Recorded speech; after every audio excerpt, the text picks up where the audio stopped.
할렐루야! 오늘 예배에 함께 하신 모든 분들에게 하나님의 은혜와 축복이 풍성하게 임하기를 주님의 이름으로 축원합니다.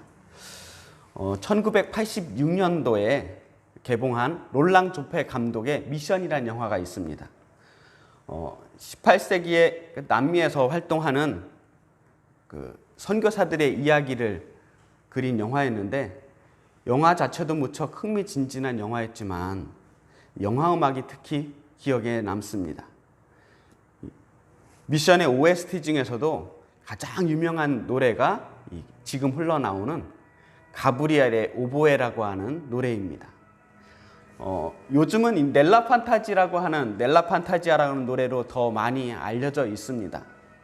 이 곡을 작곡한 사람이 엘리오 모레꼬네라고 하는 사람입니다. 얼마 전 7월 6일에 세상을 떠나셨어요. 자, 이 곡은 옆에 그림에 본 것처럼 영화 속에 있는 선교사가 남미의 아주 깊은 오지에 들어가서 선교 활동을 하는 중에 오보에로 이 노래를 부르는 곡입니다. 영화를 볼 때 당시에는 잘 몰랐는데 이 오보에라고 하는 악기를 알고 보니까 밀림 오지에서 연주하기에는 그리 적당한 악기가 아니더라고요. 오케스트라를 연주하기 전에 모든 악기가 조율을 합니다. 근데 그때 가장 먼저 기준이 되는 악기가 바로 이 악기, 오보에입니다. 자, 오보에가 다른 악기 소리에 묻히지 않고 좀 도드라진 소리를 내기 때문이라고 하는 사람들도 있는데, 사실은 오보에가 조율하기 가장 까다롭기 때문이랍니다. 그래서 조율하는 데 걸리는 시간이 가장 길어서 오보에가 먼저 조율을 한 다음에 그 다음에 다른 악기들이 조율을 해야 시간을 조금 아끼고 오보에를 배려할 수 있기 때문에 오보에 먼저 기준이 되는다는 이야기를 들었습니다. 자, 더군다나 이 오보에는 이 자체가 연주하기가 아주 까다로운 악기입니다. 부는 악기 중에서는 아주 어려운 악기 중에 하나예요. 특히 이 리드 악기, 제 끝에 있는 입에 부는 그 리드가 아주 섬세하게 이루어져 있습니다. 이 리드를 손질하고 관리하는 게 굉장히 까다로워서 아주 조심스럽게 연주해도 대부분 저 리드는 한 번밖에 쓰지 못한대요. 근데 저 리드가 알아보니까 굉장히 비싸요. 초보자들은 남들이 만들어준 저 리드를 사서 쓰게 되는데 워낙 가격도 많이 나가고 또 그래 사서 쓰는 것이 그렇게 품질이 좋지는 않은 모양입니다. 그래서 전문가들, 전공자들, 좀 제대로 연주하는 사람들은 저 리드를 직접 손으로 만들어서 깎아서 제작해서 사용한다고 합니다. 우리나라에서는 생산되지 않는 특수한 이 갈대 줄기에 속을 파서 그 속에 있는 얇은 막을 가지고 다듬어서 이 오보에 리드를 만드는데요.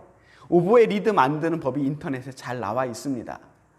한번 검색을 하다 보면 내가 오보에를 안 배운 게 정말 다행이구나 싶을 정도로 아주 어렵고 까다롭습니다.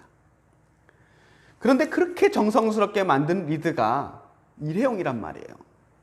이런 악기를 가지고 그 험한 정글에서 이 오보에를 연주한다는 게 사실 좀 현실성이 없다라고 하는 생각이 들기도 합니다. 하지만 우리가 살아가는 게 사실 이런 식이 아닌가 싶습니다. 저는 이 오보에 이야기를 듣고 이 오보에라고 하는 악기가 꼭 설교하는 것 같다라는 생각이 들었어요. 이 설교를 일주일 내내 준비해서 딱 한 번 씁니다. 예화도 2번 쓰면 저 예화 저번에 했던 건데 라고 이야기를 하잖아요. 아무리 좋은 이야기도 2번만 하면 식상하더라고요. 그래서 모든 설교는 대부분 일회용입니다. 2번 하려고 해도 참 눈치가 보여요. 근데 어떤 분들은 설교거리가 다 떨어지면 교회를 옮긴다는 이야기까지 들었습니다. 그래서 가수가 참 부러워요. 좋은 노래 하나 잘 만들어 놓으면 평생 같은 노래 불러도 아무도 지겹다고 하지 않잖아요. 하지만 설교뿐만이 아니라 우리들의 삶이 대부분 다 일회용이더라고요. 우리 육신도 일단 일회용입니다. 한 번밖에 쓰지 못해요. 마음에 들지 않아도 혹은 그렇게 건강하지 않아도 어쨌든 이 불안하고 위태로운 몸뚱이를 가지고 평생 끝까지 우리의 연주를 맞춰내야만 하는 겁니다.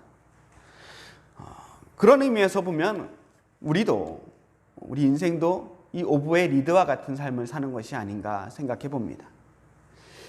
그런데 이 오보의 리드의 그 까다롭고 어려운 과정들을 그 연주자들이 감당하는 이유는 그렇게 고생해서 만든 그 리드로 연주하는 그 곡이 그 모든 고생을 참을 수 있을 만큼 아름답기 때문입니다.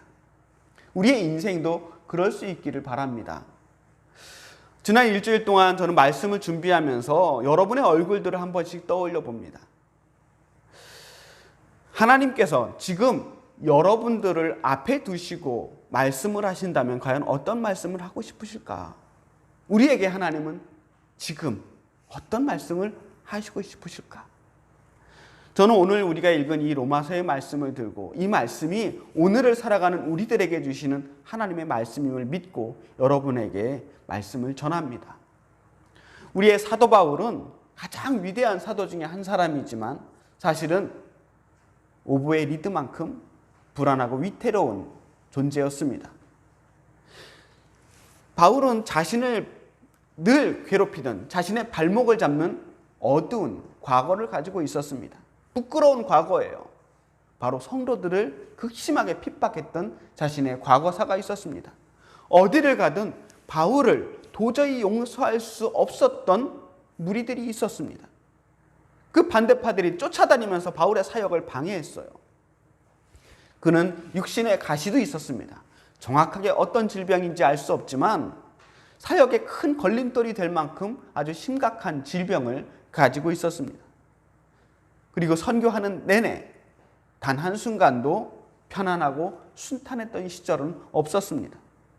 하지만 바울이 자신의 인생의 새로운 방향을 깨닫게 된 이후에 바울은 더 이상 그런 모든 것들의 제약을 받지 않습니다.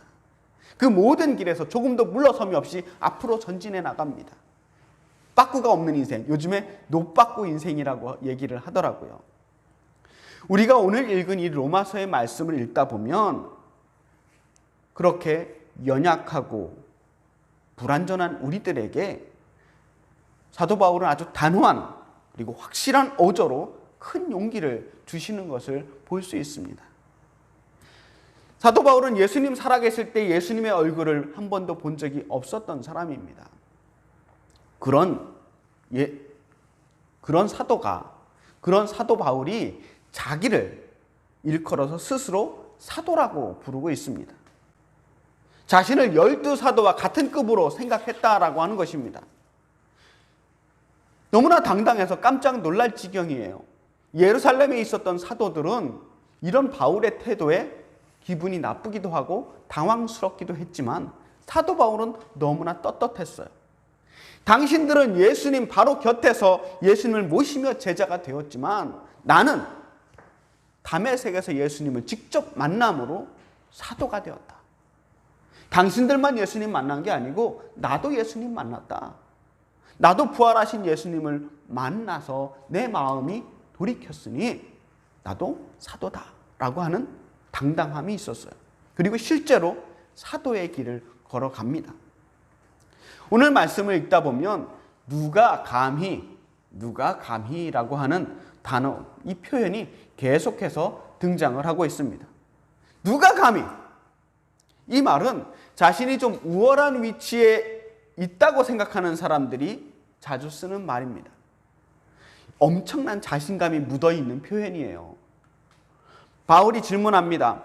누가 우리를 대적하겠습니까? 누가 감히 우리를 정죄하겠습니까? 그런데 실상을 한번 보면 이미 수많은 사람들이 바울을 대적했고요. 그를 정죄했습니다. 그래서 많은 사람들이 하나님이 택하신 그 많은 성도들이 옥에 갇히고 핍박을 당하며 죽임을 당했습니다.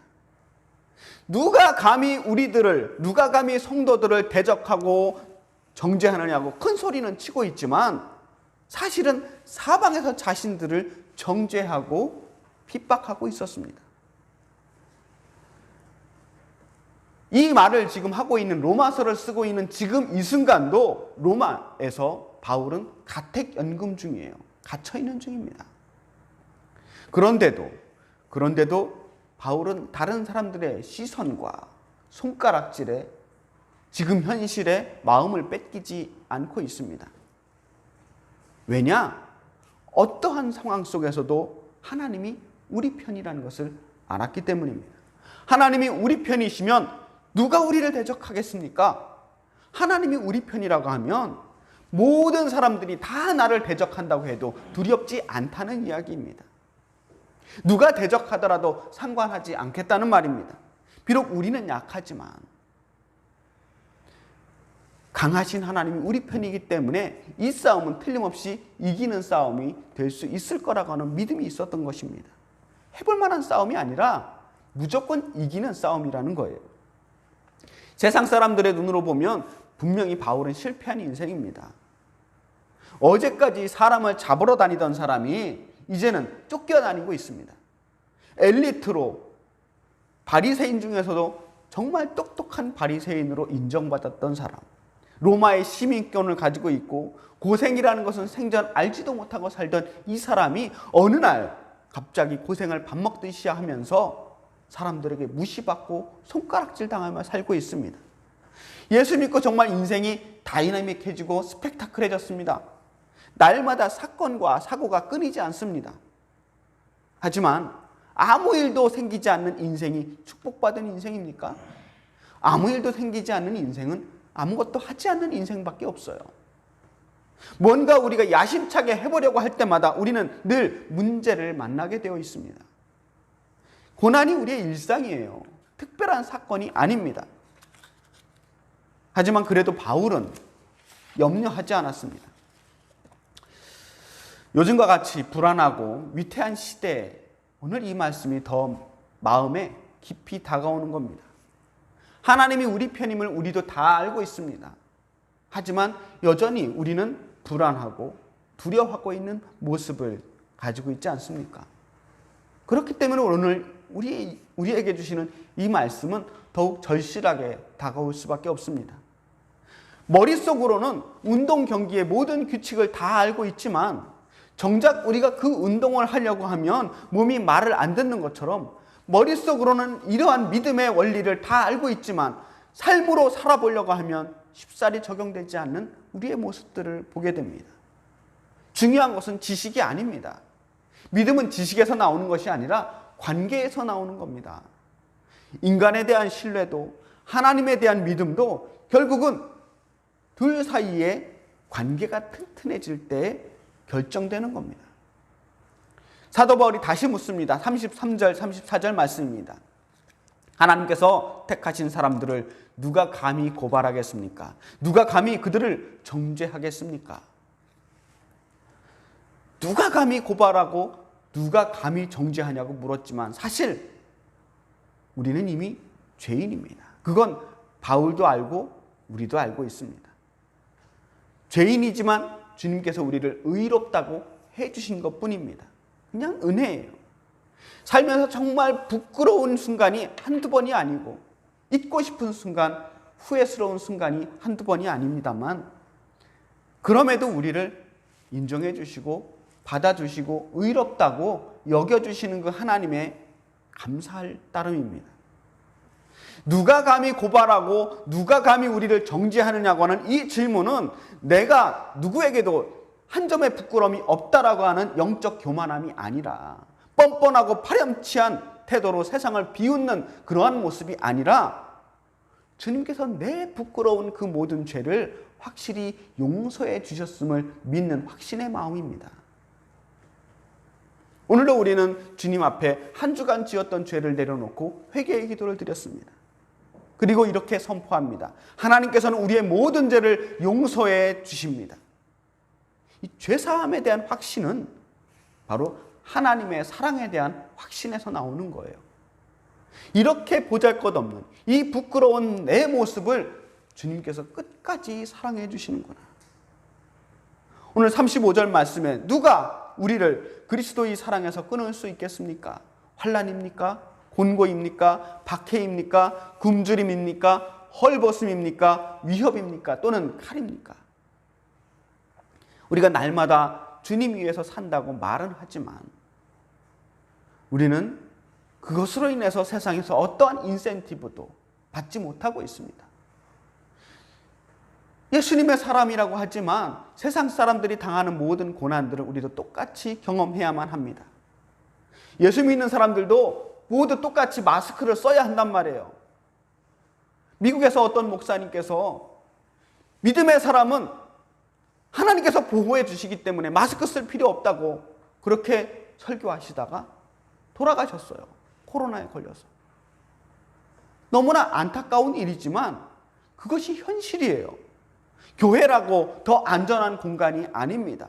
오히려 우리는 교회라서 더 조심스럽고 더 눈치가 보이는 거예요.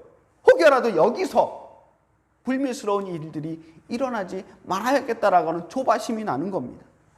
조심한다고 하고 열심히 조심하는데도 세상 사람들의 눈이 곱지 않음을 느끼기 때문입니다. 하나님께서는 우리를 아무런 고난도 없고 시련도 없는 장밋빛 인생으로 인도하시지 않아요. 세상 속에서 성도로 살아가는 것이 만만하지 않습니다. 2000년 전에도 그랬고 지금도 그렇습니다. 바울의 인생이 정말 고달프기 짝이 없었습니다. 오늘 여기에 누가 우리를 감히 하나님의 사랑에서 끊을 수 있겠습니까? 하면서 예로 들었던 그 모든 환난들은 바울이 직접 경험했던 것들입니다. 수없이 많은 환난과 곤고와 박해와 굶주림과 헐벗음, 위협, 칼에 공포들이 찾아왔습니다. 그렇지만 그 무엇도, 그 어떤 고난도 바울을 그리스도의 사랑에서 끊어낼 수가 없었다는 겁니다. 그 모든 상황들을 다 겪고 나서도 바울은 그렇게 고백할 수 있었습니다.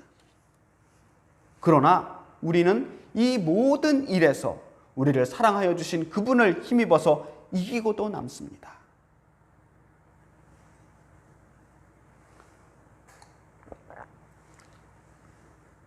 그 모든 일에서 이기고도 남겠다고 말합니다. 개역개정판 성경에서는 이 표현을 넉넉히 이겼다라고 표현하고 있습니다. 겨우겨우 이기는 것이 아니라 완벽하게, 확실하게 이겼다라고 말하고 있습니다. 바울이 겪었던 고난 중에 그 어떤 것도 쉬운 것은 없었습니다. 여러분도 마찬가지일 거예요. 우리 앞에 놓여있는 그 어떤 고난도 결코 견디기 쉬운 것은 없습니다. 견디기 쉬우면 우리가 고난이라고 이야기하지도 않아요. 때로는 정말 너무 견디기 힘들어서 앞이 캄캄하고 답답하기만 할 때가 있습니다. 너무 힘들어서 기도조차 나오지 않을 때가 있단 말이에요. 믿음이 부족해서 괴로운 게 아닙니다. 모든 고난의 현실은 항상 견디기 힘들 만큼 괴로워요. 하지만 중요한 것은 그 모든 고난을 우리가 견뎌왔다는 겁니다. 지나가 보니까 그때는 정말 못 이길 것 같고 그때는 견디기 힘들 것 같았는데 지나고 보니까 그것들을 우리가 견뎌냈더라는 거예요. 이겨냈더라는 겁니다. 도저히 못 이길 것 같았는데 결국은 다 이겼기 때문입니다. 어떻게 이겼나? 돌이켜보니 그 모든 것이 다 그분을 힘입었기 때문이었음을 고백하고 있는 겁니다. 38절, 39절 말씀을 읽겠습니다. 나는 확신합니다. 죽음도 삶도 천사들도 권세자들도 현재일도 장래일도 능력도 높음도 깊음도 그 밖에 어떤 피조물도 우리를 우리 주 예수 그리스도 안에 있는 하나님의 사랑에서 끊을 수 없습니다. 이것이 사도 바울의 고백입니다. 세상의 그 어떤 일도, 그 어떠한 고난도, 고난뿐만 아니라 그 어떠한 좋은 것이나 나쁜 것이나 우리에게 닥치는 그 모든 현실 속에서 가장 최악의 상황이라 할지라도 결코 우리를 하나님의 사랑에서 끊을 수 없다라고 고백합니다.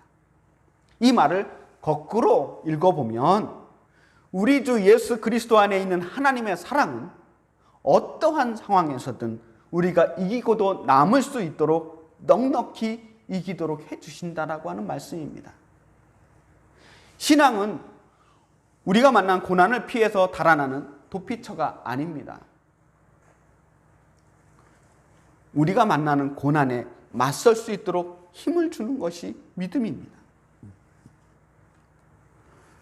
조금은 부담스럽고 피하고 싶은 그 문제들에 대해서 맞서게 하는 것은 우리의 담대한 용기나 불굴의 의지나 아주 특별한 믿음이 있어야만 가능한 것이 아닙니다. 하나님의 사랑이 결국은 그 모든 일에서 넉넉하게 이길 수 있도록 도와주신다라고 하는 말씀입니다. 사랑하는 우리 엘림교회 성도 여러분, 넉넉하게 이기도록 도우시는 그 하나님께서 오늘도 여러분을 사랑하고 계시는 것을 믿으시기 바랍니다. 하나님의 도우심이 없었다면 지금 오늘 이 자리가 없었습니다. 돌아보면 수없이 많은 좌절과 실패가 있었고 고난과 시험이 있었겠지만 결국 우리는 여기까지 해냈습니다. 그리고 하나님께서는 여전히 우리와 함께 계시는 중입니다. 그러니 오늘 저는 여러분 앞에 담대하게 선포합니다. 세상에 그 무엇도 우리를 하나님의 사랑에서 끊어낼 것이 없습니다.